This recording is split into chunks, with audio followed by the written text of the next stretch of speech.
En édition spéciale sur CNews et sur Europe 1 concernant ces incendies qui sévissent partout dans le pays et nos équipes au plus près des hommes et des femmes qui se battent contre ces feux. Les pompiers, les agents de sécurité civile, les gendarmes, les policiers, les militaires. On est en direct jusqu'à 19h pour décrypter avec vous les dernières informations avec notamment Alexandra Bischoff et Olivier Campan dans les Landes, à Biscarrosse. On sera également avec Christina Luzzi en Haute-Corse, à Bigoulia, avec Clément Lopez également et Timothée Forger en Gironde et avec Nicolas Roger et Malo Stenner à Bordeaux également en Gironde. Et on va retrouver d'ailleurs Nicolas Roger qui se trouve à Bordeaux auprès des personnes qui ont été évacuées, près de 220 000 personnes évacuées dans toute la Gironde, dans tout ce département. Nicolas, comment ça se passe auprès de vous? Comment s'organisent ces personnes qui forcément sont arrivées là, parfois sans rien et à qui il faut forcément venir en aide? Oui, tout à fait. Ces personnes sont nombreuses ici au parc des expositions de Bordeaux. Et pour les entourer, il y a beaucoup de gens ici. Il y avait des avocats pour le côté juridique, l'assurance, le côté droit du travail. Il y a également l'équipe de rugby tout à l'heure qui est venue pour le côté soutien psychologique. Et nous sommes également avec Yann, qui est lui infirmier, qui est aide-soignant. Et en fait, Yann est venu à ses frais depuis Paris pour venir aider les sinistrés. Yann, bonjour. Bonjour. Comment vous est venue en fait cette décision par solidarité de venir ici jusqu'à Bordeaux à vos frais pour aider les sinistrés? Tout d'abord, j'ai vu la détresse humaine. Je me suis dit que j'étais jeune, que j'avais du temps à donner. Je me sentais un peu impuissant depuis chez moi, voir toutes ces personnes réfugiées. Donc je me suis dit que c'était important de venir. Il y avait des personnes âgées qui avaient besoin de soins pour la suite aux évacuations d'EHPAD ou des hôpitaux. Donc pour moi c'était très important de venir. Ma famille est très orientée là-dedans, donc voilà, pour moi c'était primordial. Et comment s'organise ici justement? Il y a aussi la protection civile, il y a la Croix-Rouge. Comment s'organise l'aide auprès des sinistrés avec ces organismes? Oui, énormément d'associations, que ce soit la protection civile, Croix-Rouge, ce que vous avez dit, les ambulanciers privés qui rapportent et rapatrient des personnes âgées au niveau du pôle médical ou des personnes qui fuient leur domicile. Arrivé sur place, il y a un tri qui est effectué entre les personnes qui doivent être avec nous pour avoir des soins ou ceux qui peuvent rentrer chez eux, être hébergés, qui sont rapatriés ici dans ces halls numéro 2. Donc il y a une vraie organisation derrière d'un point de vue médical et psychologique qui est mis en place. Oui, c'est ça, parce que concrètement, là on est dans le hall numéro 2, il y a le hall numéro 3 où il y a les personnes plus vulnérables. On m'a parlé d'EHPAD qui seraient évacués pour venir dans le hall numéro 3. Vous les prenez en charge, c'est ça? Exactement, nous on s'occupe donc la partie aide-soignante de tout ce qui est soins de nursing, donc les aides à la toilette, au repas, voilà, les infirmiers pour tout ce qui est traitement, il y a des médecins. Donc voilà, on s'occupe vraiment de la partie comme s'ils étaient à l'EHPAD, mais en fait là, sur plus un camp type militaire, voilà, un hôpital de campagne. Merci beaucoup Yann. Donc voilà, ici les gens entourent les sinistrés. À l'instant, il y a quelques secondes, nous avons entendu une annonce pour un film, L'Âge de glace, qui va être retransmis pour les sinistrés, parce qu'il y a aussi ce côté-là plus ludique pour les sinistrés ici à Bordeaux. Merci beaucoup Nicolas Roger. Malo Stenner en direct de Bordeaux. Je salue Dimitri Carbonel aussi qui est avec nous sur ce plateau, fondateur de Livosphère, expert en adaptation et au changement climatique. On va partir dans la forêt de Lanton, retrouver Clément Lopez et Timothée Forger. Clément, vous êtes avec nous en direct, avec également dans cette forêt où l'on peut observer de nouveaux départs de feu. Hein. C'est bien ça, Clément, hein? Exactement.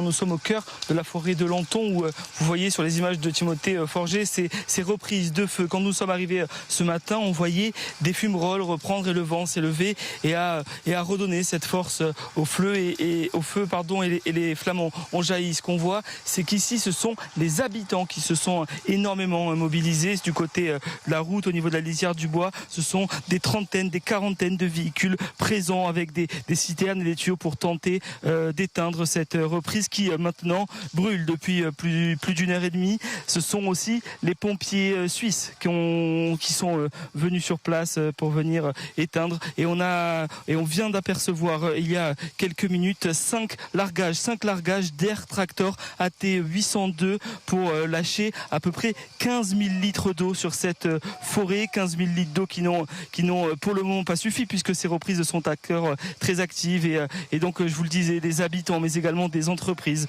qui se mettent à disposition pour venir à bout de cette reprise. Et vous voyez actuellement sur les images de Timothée Forget, les sapeurs-pompiers sont arrivés au cœur de cette forêt pour éteindre ces reprises. Vous le comprenez, ici la situation est extrêmement tendue et le vent devrait continuer de se lever, ce qui présage une nuit plutôt compliquée pour les sapeurs-pompiers ici du côté de Lanton.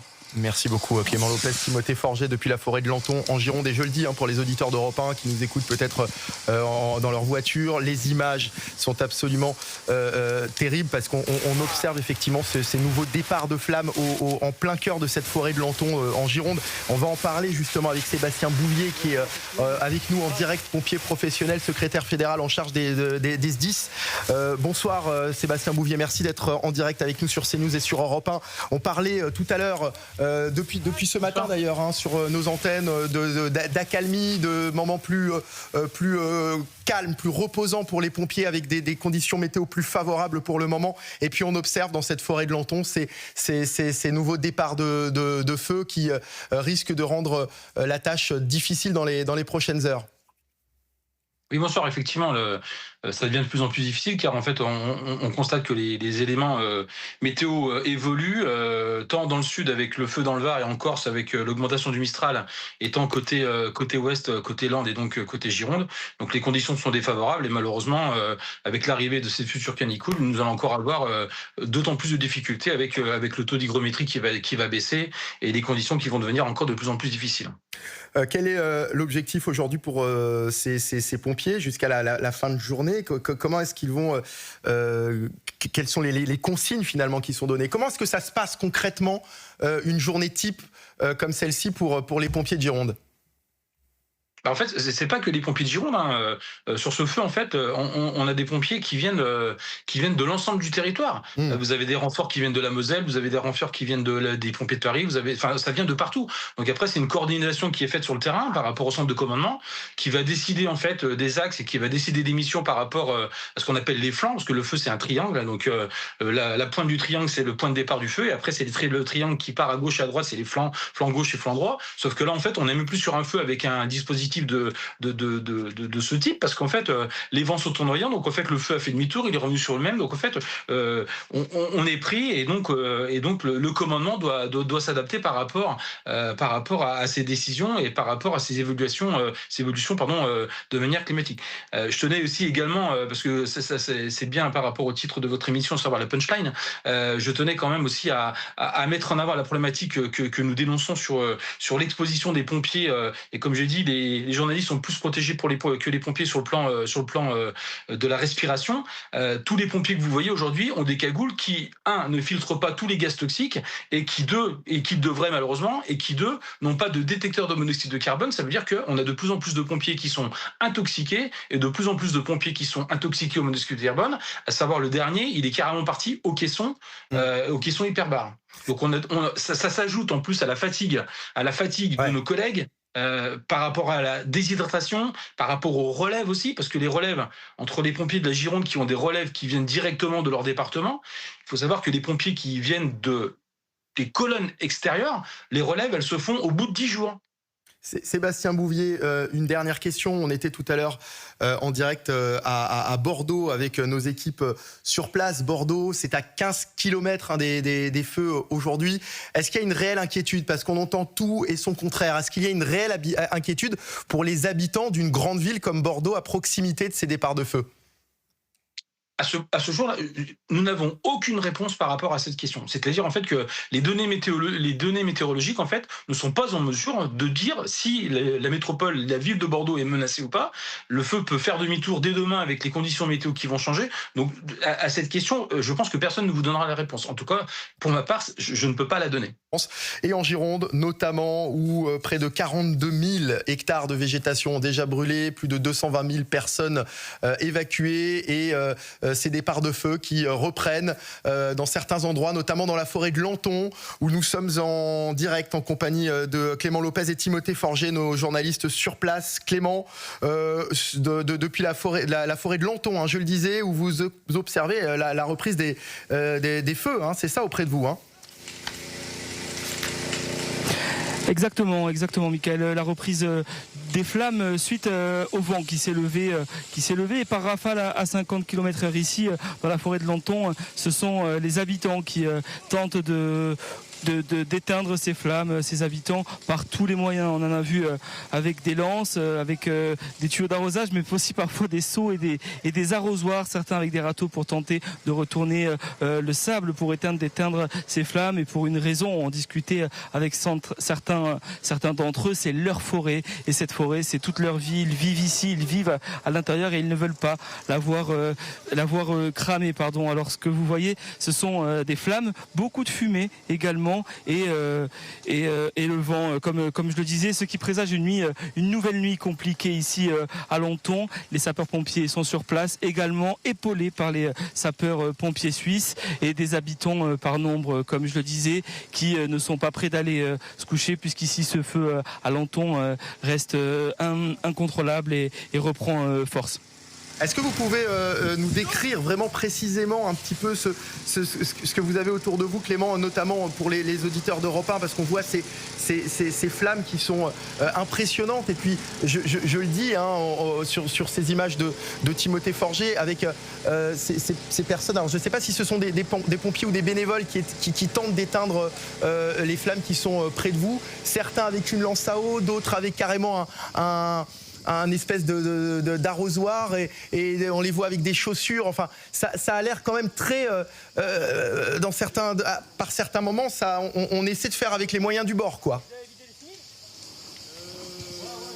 Exactement.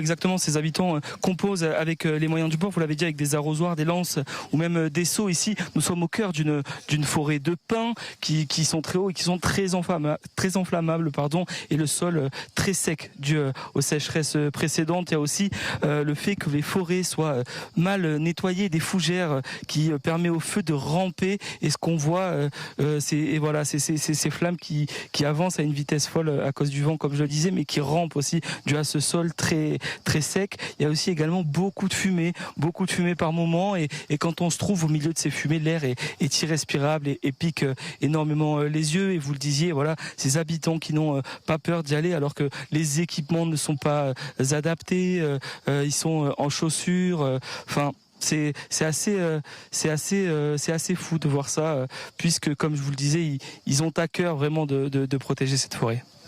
Et image absolument impressionnante. Alors, qui sont ces habitants, Clément? Est-ce que vous avez pu vous entretenir? Alors là, effectivement, ils sont particulièrement occupés, mais est-ce que vous avez pu vous entretenir avec eux? Est-ce que ce sont des agriculteurs? Est-ce que ce sont de simples habitants, de simples bénévoles qui cherchent à protéger leur forêt, à protéger la végétation?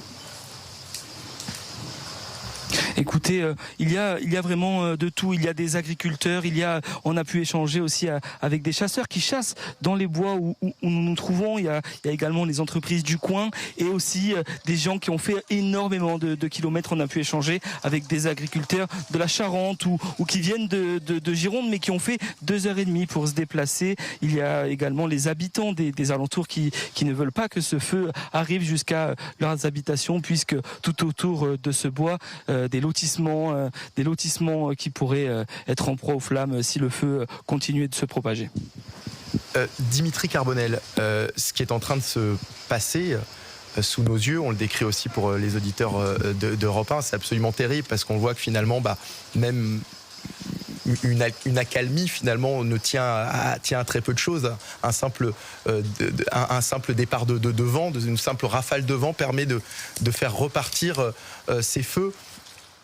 Ça laisse rien de bon pour les semaines à venir, pour les jours à venir, puisqu'on le sait qu'en milieu de semaine, les conditions météo vont être particulièrement défavorables à ces incendies. Si je voulais faire une analogie, je dirais que c'est comme, vous savez, une sorte de champ de mine. Et grosso modo, chaque fois, c'est des étincelles qui peuvent transformer en feu explosif. Quand on voit, par exemple, notamment, il y a des personnes avec leur arrosoir qui sont en train d'éteindre des feux, et c'est loin d'être évident, qui peut en plus être pris à revers avec tous les risques qu'ils ont.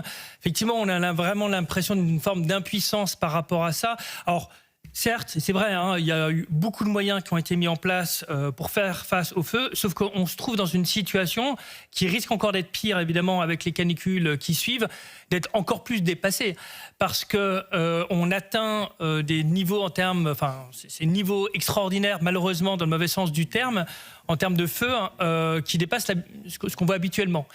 Et l'enjeu, c'est que, effectivement, comme je dis, au fur et à mesure des années ou du temps, ou même en août, ça va être de plus en plus difficile. Donc la question, c'est comment est-ce qu'on arrive à gérer ça ? En fait, l'axe majeur, notamment, c'est ce que le Portugal a fait, c'est la prévention. Qui permet, il faut savoir que 90% des maisons qui brûlent, c'est lié à un manque de débroussaillement. Ou débroussaillage, pardon. Si les personnes débroussaillent autour, elles ont beaucoup moins de chances de perdre leur maison que si elles ne le font pas. Ça, c'est une première chose. Deuxième chose, il faut savoir que 2/3 des incendies qui se lancent, c'est à l'interface entre la forêt et une maison. Donc là aussi, il y a un certain nombre de choses qui peuvent être faites. Donc on voit que des actes de prévention peuvent aider pour réduire drastiquement le nombre d'incendies. Et si on a cette politique-là, ou si en termes de sensibilisation, eh bien, on sera beaucoup plus près que si, évidemment, on continue comme d'habitude.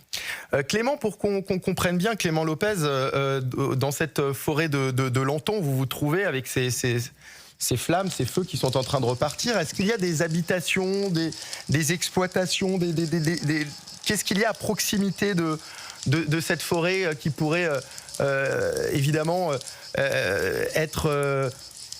où il pourrait y avoir un risque finalement de propagation de ces feux? Oui, bien sûr.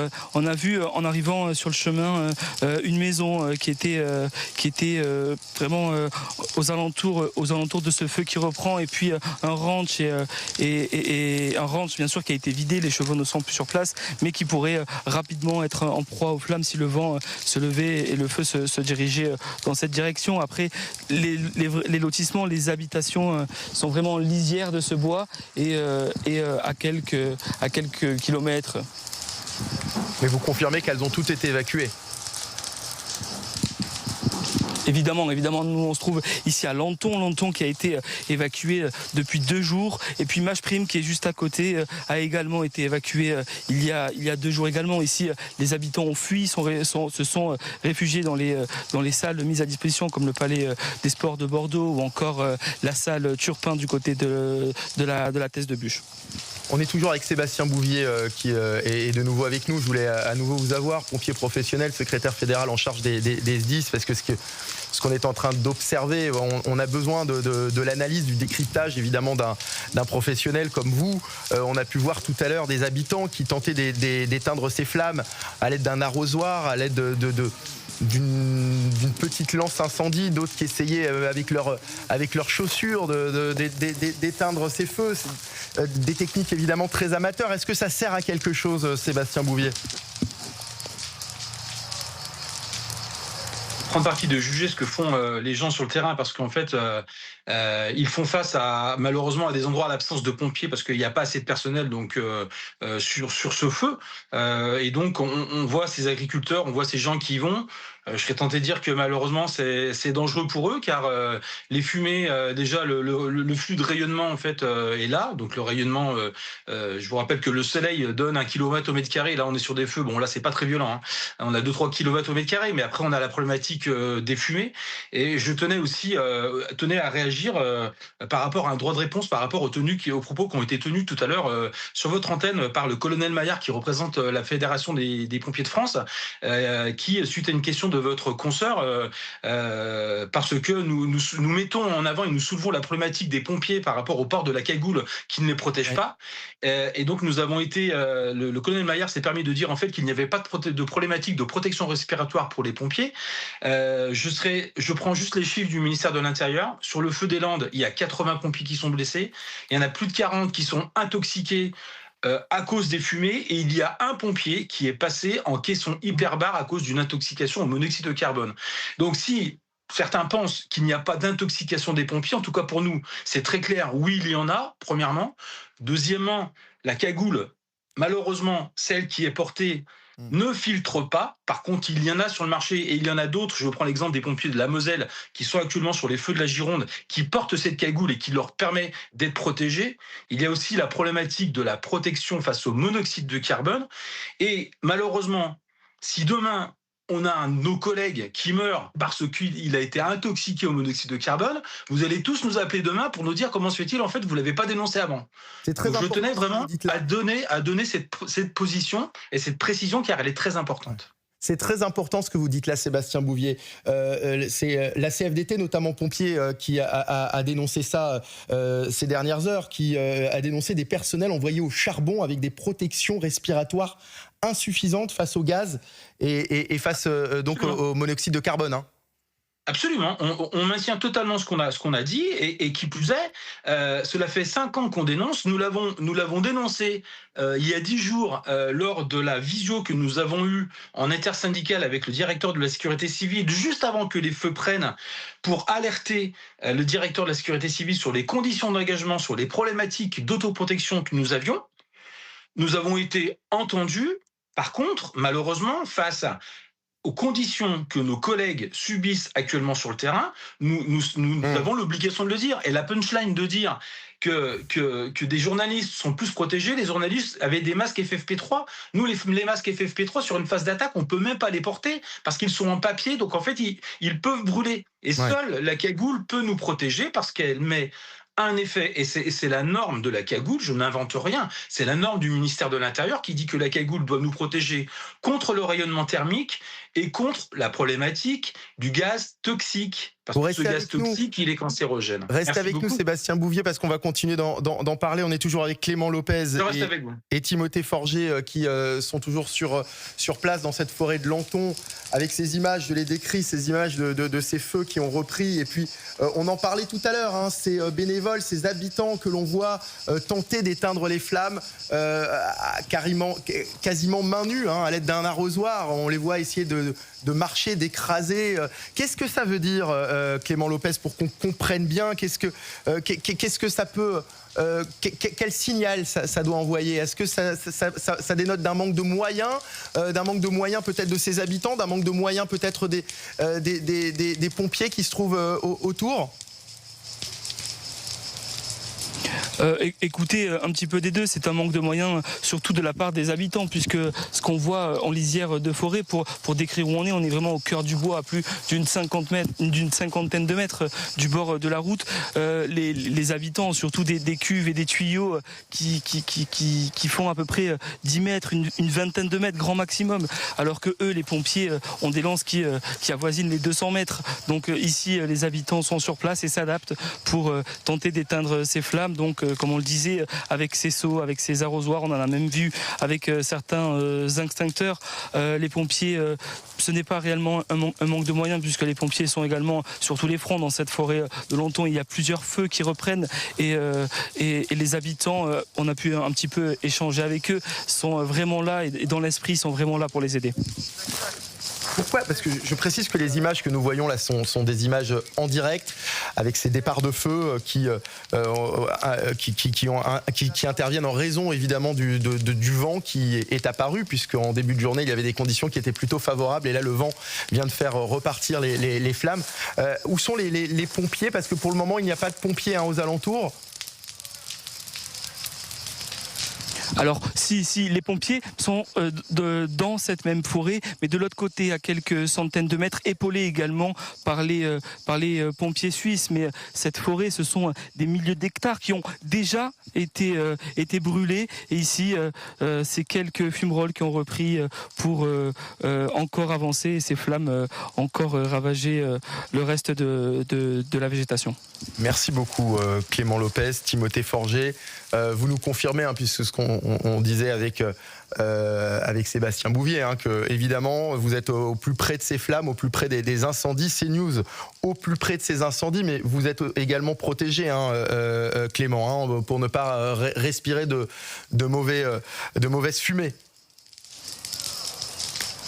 Évidemment, nous avons pris nos précautions et nous avons des masques FFP2 puisque la fumée ici, quand on la respire, est presque irrespirable. Important de le préciser parce qu'évidemment il faut vous mettre en sécurité et ne pas vous mettre en danger. C'est une évidence. Sébastien Bouvier, comment les choses selon vous, d'après votre expertise, d'après votre connaissance du terrain, d'après votre connaissance de ces feux, comment est-ce que les choses peuvent évoluer là dans les prochaines heures et notamment la nuit prochaine ? Écoutez, malheureusement, l'évolution, elle dépend de la météo. Les retours qu'on a, la météo est défavorable sur 2 points. C'est que l'hygrométrie va baisser, c'est que le vent va se relancer. On a la même problématique dans le Var avec le Mistral qui s'est relancé, ça fait déjà 3 jours consécutifs qu'on a dans le Var. On a la même problématique sur les feux en Corse avec le vent, ce qui veut dire que malheureusement la situation ne va pas être favorable. Il faut absolument que la déforestation qui est engagée par le génie se poursuive. Je vous rappelle qu'en 2022, ça avait été la seule solution que cette déforestation. C'est triste à dire, et d'allumer des contre-feux, c'est également triste à dire. Nous sommes sur une forêt qui est d'exploitation, donc en fait c'est différent par rapport aux objectifs et par rapport aux propriétaires de cette forêt, mais en tout cas le combat n'est pas terminé et il va durer encore malheureusement des semaines et de semaines. Je vous rappelle qu'en 2022, le feu a été déclaré éteint plus de 3 mois après son départ. Merci beaucoup Sébastien Bouvier, pompier professionnel, secrétaire fédéral en charge des SDIS. Et c'est vrai que ces images sont totalement folles, je le redis, images en direct que l'on commente, que l'on décrit, notamment pour nos auditeurs, avec ces personnes que l'on voit mobilisées pour éteindre ces feux à l'aide d'arrosoirs, à l'aide de seaux. On les voit utiliser tous les moyens possibles pour essayer, tenter comme ils peuvent de protéger leur forêt et évidemment les conditions météo qui ont une importance particulière dans ce cas-là, et notamment sur la question des vents. On en parlera dans un instant avec Patrick Marlière qui est météorologue et qui nous dira justement comment est-ce que les choses vont évoluer. On écoutera également le chef de l'État qui doit s'exprimer d'une minute à l'autre depuis Bordeaux, déplacement du président de la République dans ce département de la Gironde, département très fortement touché par ces incendies. Plus de 220 000 personnes évacuées et plus de 42 000 hectares de végétation partie en fumée depuis le milieu de semaine dernière. Un dernier mot peut-être, Clément Lopez, si vous êtes toujours avec nous, Clément, avec Timothée Forget, sur la situation autour de vous. On a pu encore voir pas mal d'habitants s'agiter autour de vous. Oui, exactement. Les habitants s'agitent et nous ont dit on se défend pour défendre notre forêt. Voilà, par tous les moyens, ils essaient de contenir ces flammes qui rampent à une vitesse dingue et c'est presque viscéral pour eux de vouloir éteindre ces flammes qui ravagent ces milliers d'hectares de forêt ici à Lenton. Merci beaucoup, merci Clément. Clément, on vous garde bien sûr. Clément Lopez, Timothée Forget depuis cette forêt de Lenton, je le disais dans quelques minutes. Le président de la République, vous le voyez, depuis cette cellule de crise à Bordeaux, on attend le chef de l'État d'une minute à l'autre. Et puis Patrick Marlière, peut-être, il est peut-être avec nous, météorologue, qui va pouvoir nous en dire un petit peu plus sur les prévisions météo. On l'entend, c'est ce que nous disent régulièrement les pompiers, les agents de la sécurité civile qui se battent contre ces feux depuis le milieu de semaine dernière. Là, ils sont évidemment très attentifs, Dimitri Carbonel, très attentifs à la météo. météo parce que malheureusement, on est très dépendant des conditions météo. En fait, aujourd'hui était entre guillemets, une fenêtre de tir. Ce que je veux dire par là, c'est qu'il a légèrement plu quelques millimètres hier soir, ce qui a permis d'augmenter en fait le taux d'humidité. Demain, après-demain, il fera beaucoup plus chaud, il fera plus sec, donc les conditions seront beaucoup plus favorables pour que des petites fumerolles se transforment en incendies encore beaucoup plus massifs. D'où d'ailleurs tous les travaux qui ont été réalisés pour créer donc des pare-feux, notamment le long d'un certain nombre de forêts. On verra effectivement comment ça va se passer dans les prochains jours, mais c'est vraiment que c'est très critique.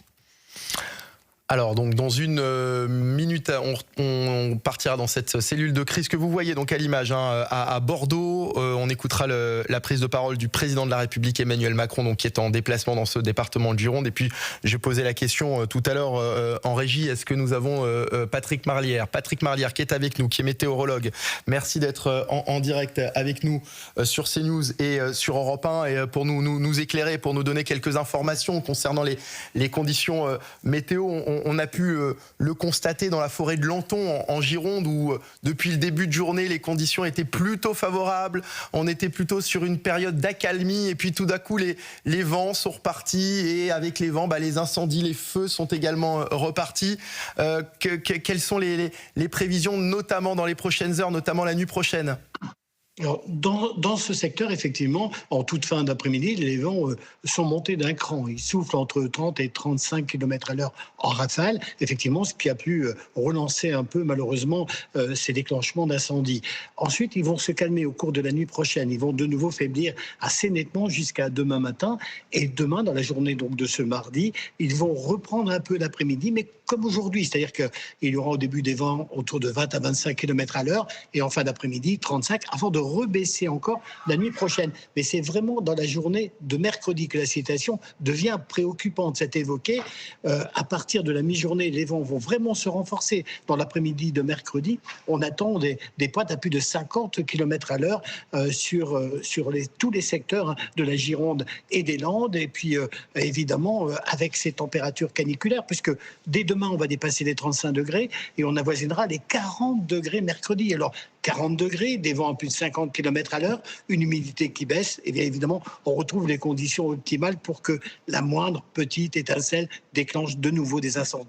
Qu'est-ce qui explique, Patrick Marlière, qu'est-ce qui explique le retour de ces fortes chaleurs ? Alors, c'est toujours ces histoires de dômes, on les évoque depuis maintenant plusieurs mois. C'est-à-dire qu'il y a une petite dépression qui s'isole sur le proche Atlantique. Elle fait tourner les vents dans le sens inverse des aiguilles d'une montre. Ces vents de sud qui nous poussent cet air chaud qui est dans le Sahara et qui remonte en Méditerranée, puis sur l'Europe de l'Ouest et donc principalement dans un premier temps sur la Nouvelle-Aquitaine. Et donc, ces vagues de chaleur, ces dômes de chaleur, apportent pendant quelques jours des températures vraiment caniculaires. Et là, c'est vraiment quelques jours. Ça va baisser en toute fin de semaine, mais ça restera quand même très élevé. On parle d'un seul coup de fraîcheur en météo quand on redescend entre 27 et 28 degrés. C'est un peu une folie quand même. Mais en tout cas, là, actuellement, ce dôme de chaleur va durer cette semaine. Il va un peu s'atténuer à l'approche du week-end. Et quand on regarde un peu plus loin dans les tendances météo, malheureusement, de nouveaux dômes de chaleur commencent à se profiler pour le mois d'août. On n'est pas quitte, l'été n'est vraiment pas terminé. Concernant les inquiétudes, justement, parce que ce que vous nous dites, j'imagine que ça suscite beaucoup d'inquiétudes de la part des pompiers, de la part des habitants qui sont dans cette forêt de Lenton, que l'on voit à l'écran sur CNews. Ces habitants qui tentent par tous les moyens d'éteindre ces feux qui sont de nouveau en train de repartir. Donc on imagine que ce que vous êtes en train de nous dire, ce n'est pas forcément une bonne nouvelle pour eux. Non, pas vraiment. Et on parlait de combien de temps allaient durer les incendies qui ont démarré maintenant il y a plus de 15 jours déjà. Et donc oui, effectivement, la situation est plus préoccupante et ça risque de durer encore longtemps avec ces vagues de chaleur, ces températures très élevées caniculaires, une sécheresse qui est vraiment permanente parce que quand on regarde les précipitations attendues, vraiment, il y a, à part des cellules orageuses, il n'y a pas de pluie continue qui pourrait arriver sur les secteurs. Donc, déficit pluviométrique, sécheresse qui s'accentue, des dômes de chaleur, tout est réuni pour que d'ici cette fin d'été, et peut-être même au début de l'automne, on conserve ce risque important d'incendie sur l'ouest de la France et même quasiment sur l'ensemble du territoire. Merci beaucoup Patrick Marlière, météorologue. Merci pour ces précisions. L'ensemble du territoire déjà fortement touché depuis le début de la saison. On parle de plus de 116 000 hectares de végétation touchée. 116 000 hectares, pour qu'on se donne une idée, c'est plus de 11 fois la taille d'une ville comme Paris. C'est, je crois, 160 000 terrains de football. Donc c'est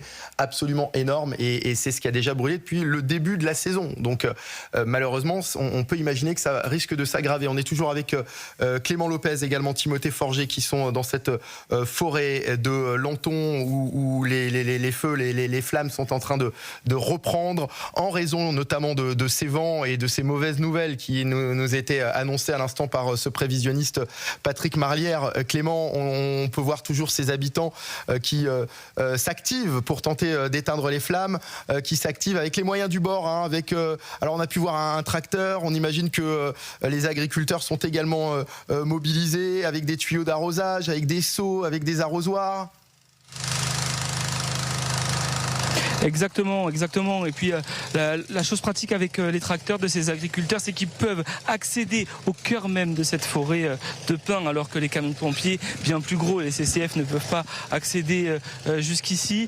Cela permet également de calmer ces flammes qui ont repris et de pouvoir également aussi noyer, ce qui est important, noyer ce feu pour qu'il ne reprenne pas, à savoir également que le noyage va devoir durer des mois et des mois, puisqu'ici le sol de sable, cette tourbe en fait crée le feu mijote en fait pendant des mois et peut reprendre à tout moment. Donc ce travail de noyage va être extrêmement long. Expliquez pour ceux qui nous regardent, ceux qui nous écoutent, qu'est-ce que vous appelez lorsque vous parlez de travail de noyage? Alors le noyage, c'est lorsque les flammes sont éteintes, qu'il reste ces fumerolles, donc ces fumées qui remontent du sol. Le noyage va consister à mettre des centaines et des milliers de litres par-dessus pour que dès que le vent se relève, ces flammes ne rejaillissent pas.